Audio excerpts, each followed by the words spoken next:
Ê, đi từ từ coi chừng té đó mày. Trời trời, thằng ông cố kia đi ngược lại làm sao qua được mày. Hai anh cứ bình tĩnh đi, để em nhường cho đi qua. Nè, rồi, hai anh đi qua đi. Dạ rồi. Đi qua đi anh. Anh gắng đu xíu nữa nha. Coi chừng té đó. Rồi, hai thằng em cảm ơn nha. Rồi, bước qua đi. Thôi hai thằng em đi trước nha. Rồi, rồi.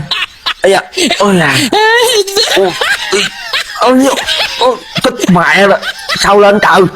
Má ơi, cứu tao với mày. Ơi, má, sao lên trời. Má nó đi luôn rồi. Giờ sao lên ta. Má.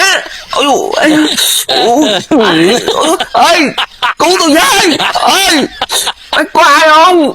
Cứu tôi với. Trời ơi, má dính đây luôn rồi trời.